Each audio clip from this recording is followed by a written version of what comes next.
2015 Jeep Grand Cherokee.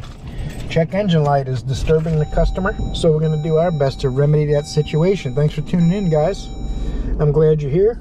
Appreciate you spending your time on the Making It Work YouTube channel.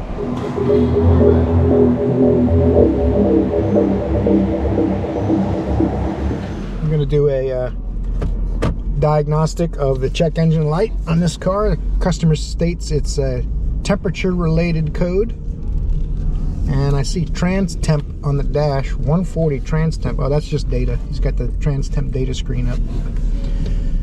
So I'm going to grab my launch torque scanner. I'm going to go into the codes and see what kind of codes we have. You can see the check engine lights on right up in here. 89,384 miles, 2015 Jeep. That's pretty good though. That's not bad. 90,000 miles on a Jeep. I mean, at least it reaches life expectancy before the check engine light came on, assuming it's the first time. Sorry, Jeep guys. I say that about every car. You guys that have been on the channel a long time know that now. I'm basically going to make fun of every car and every brand because they all have their problems. They're all mechanical objects. They all break. They all need repair. The only difference I find for me is how easy they are to work on, how expensive they are to repair, things like that. But they all break. Let's grab the scanner. There it is. 2015 Grand Cherokee 3.6 liter non-turbo. Uh-oh. It's going to go through a systems check. Health report, they call it. Good news is I can see it's charging nicely. 1 PCM code. This should be pretty easy. Some of the lights are blinking. Sometimes when they do a full scan, as it pings each module, the module will turn on and off, and the ABS lights will come on when it does that one. Sometimes the AC will stop working while it checks with the automatic air conditioning module. So let's see here, as a matter of fact. Oh, automatic air conditioning. Look, auto. I'm going to mute the radio because it's struggling to get satellite in the shop. What temperature is 69 degrees? That's pretty good. That's my favorite number. I think everyone likes that number. Voltage below threshold. Thermostat rationality. Well, you know what that means, right? I don't think I can do code assist because my subscription is expired. We'll go into PCM. We'll look at some data and we'll see what it thinks. Right now you can see the temperature gauge. The customer just drove here. I'm not sure how far away they live, but it seems to be at operating temperature. The gauge hasn't gone up at all while I'm scanning it, but it's not even close to halfway, which most of the time they put the gauge about halfway as a default. Of course, the gauge isn't like it was in the old days when a sensor worked the gauge. Right now, a temperature sensor tells the PCM what the temperature is. The PCM tells the cluster where to put the temperature gauge. So it's all processed data. Nothing's actually live. Same as when you push a power button, push a little power button switch to get your power window to work. It doesn't turn a relay on to work the window. The power window switch tells the BCM or the door module, hey, they want the window down. Can they have a window down right now? And then that module decides, okay, and it puts the window down. So everything nowadays is electronic. It's not really like it used to be. Anyway, I'm going to go into engine coolant temp. Engine oil temp, might as well look at that too. And then we're going to graph them. So the coolant temp's 192 and the oil temp's 167. And we all know in these modern cars, 192 is not hot enough.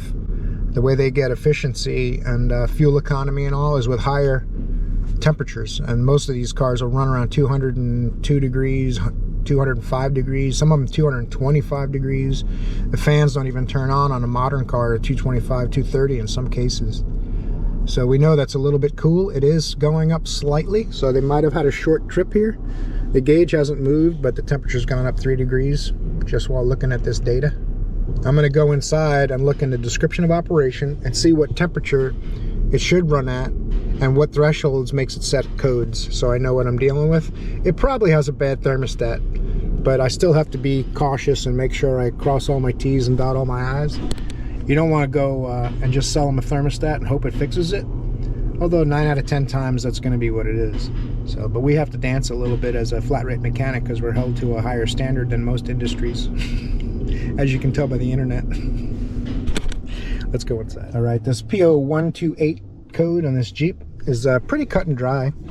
It's basically if you're on the highway and the temperature doesn't maintain 195 degrees, then it'll set the thermostat rationality code. And what happens is they don't seal and they'll leak coolant by, and it'll basically not get hot enough. The way to diagnose it is pretty simple.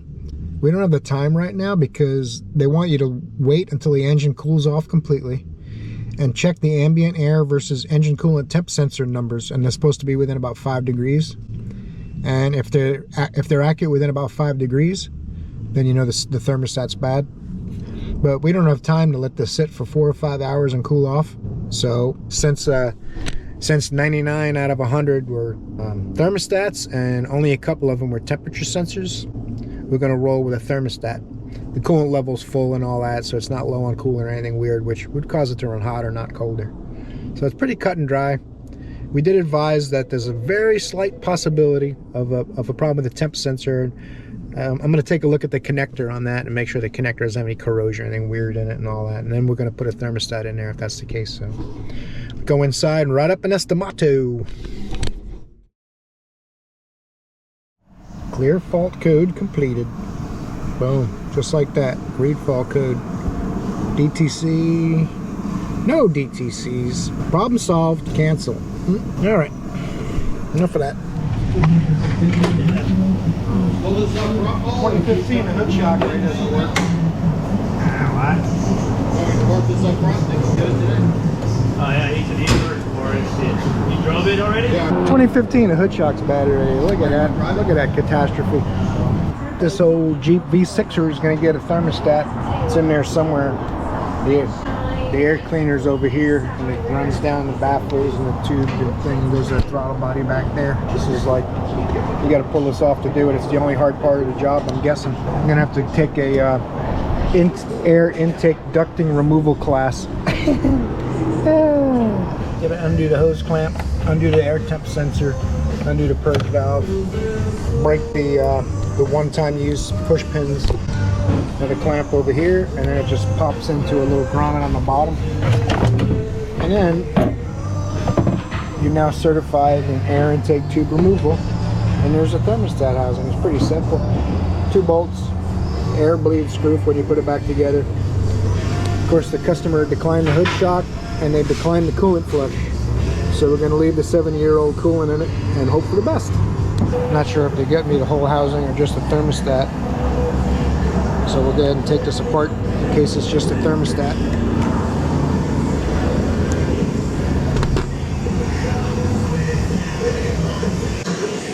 Guy sounds very upset on the radio. Alright, now we're ready. Just waiting on parts. This customer's waiting, this customer's waiting.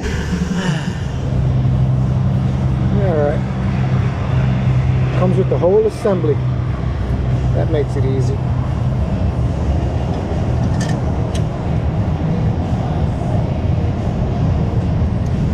Couple of bolts.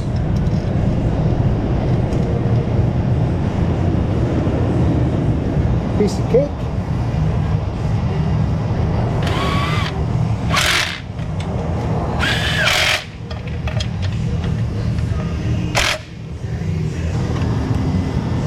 Hose.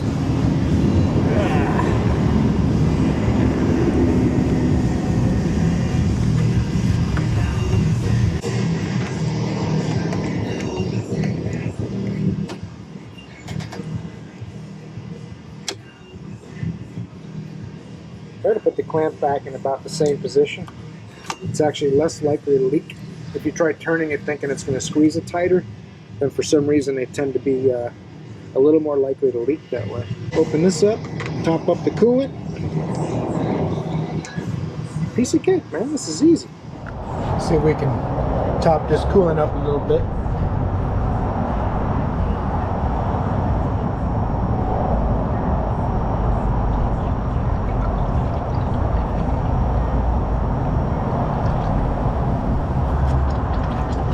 It's already coming out the bleed. I don't think I put a half a gallon in.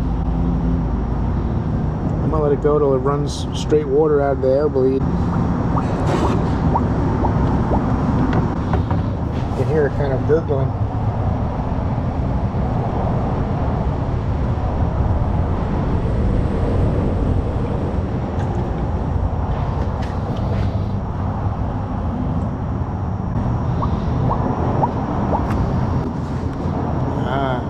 still deciding whether it wants to be full or not.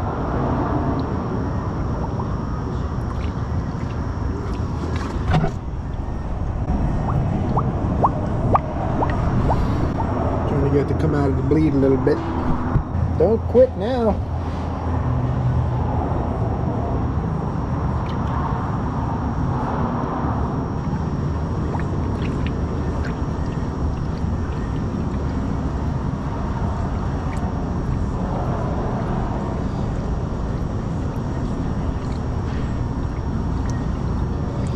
Ought to take about half to 3/4 of a gallon, or in other words 2 to 3 quarts in order to be full.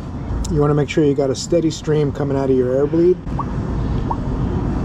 which I think we're just about there. I'm not seeing air bubbles come out of the air bleed anymore.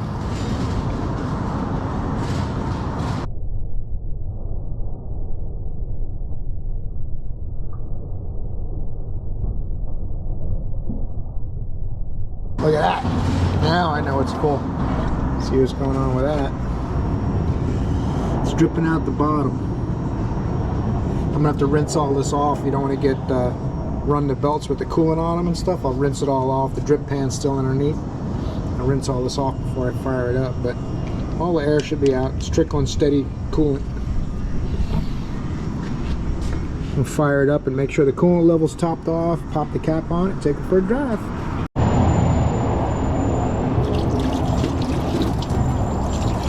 Rinse that all off real good.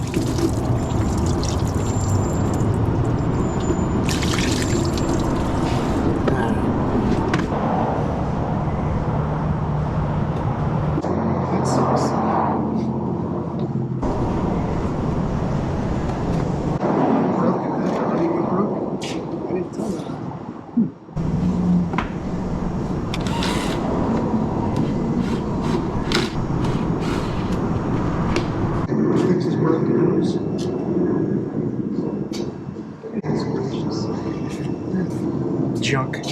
Piece of junk. Grab a piece of hose, fabricate more stuff.